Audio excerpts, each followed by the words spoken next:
Կարծում եմ Արցախի հետ կապված խնդիրներում կուսակցությունների դիրքորոշումները արդեն իսկ հայտնել են եւ այստեղ մենք որևէ մեծ խնդիր չունենք։ Բայց նախաձեռնությունը վերաբերում է ընդհանրապես քաղաքական համակարգի կայացմանը եւ Հայաստանում եւ Արցախում այսօրվա մեր ունեցած խնդիրները կուսակցությունների քաղաքական համակարգի եւ դրանք լուծելու ուղիները։ Այս է հիմնական թեման, բնականաբար Արցախում ենք, Ստեփանակերտում ենք եւ անհնար է նաեւ շրջանցել վերջին շրջանի իրադարձությունները Ադրբեջանի հերթական ագրեսիայի դիմադրելու շարունակաբար դիմադրելու մեր քայլերը։ Պարոն Մարտիրոսյան, այս իրավիճակում Ղարաբաղին պետք է սահմանադրական փոփոխություններ։ Արցախի ժողովուրդը ինքն է որոշում իր անելիքը, մենք չպիտի դատենք, թե ինչի անհրաժեշտ Արցախին։ Ես գիտեմ, որ տեղյակ եմ, որ ընթանում են սահմանադրական փոփոխությունների քննարկումներ, ինչպիսի ֆորմա դա կունենա, կգնա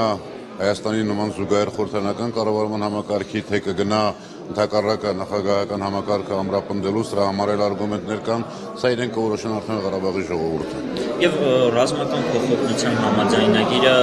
նոր իմացանք, որ արդեն ավարտական փուլում է։ Ինչ տվյալներ ունեք, երբ է սա ի վերջո կնքվելու եւ կնքվելու է արդեն։ Տեսեք,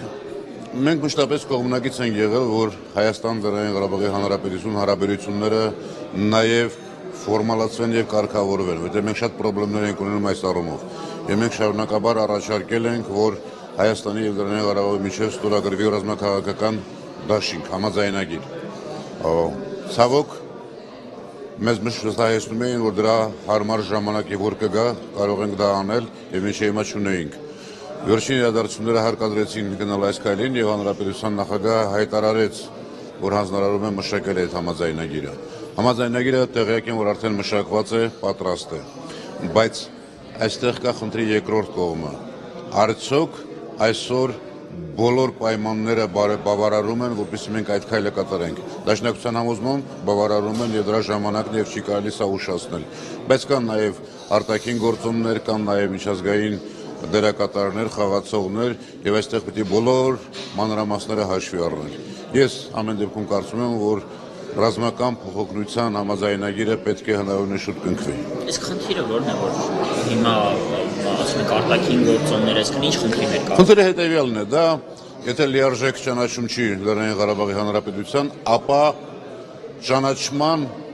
կես քայլն է։ Եվ ճանաչելուն ինչ այն խնդիրները, որոնք առաջանում են ճանաչելու պարագայում, գոնե կիսով չափ վերաբերելու են նաև այս համաձայնագրին։ Սա է խնդիրը։ Իսկ կարող է չկնքվի ի վերջո դա։ Ես դժվարանում եմ ասել, բայց առնվազն իրադարձությունների այն սցենարը, որոնք նախանշվում են, ես կարծում եմ այսպես թե այնպես այսօր թե վաղը այդ համաձայնագիրը կնքվելու է։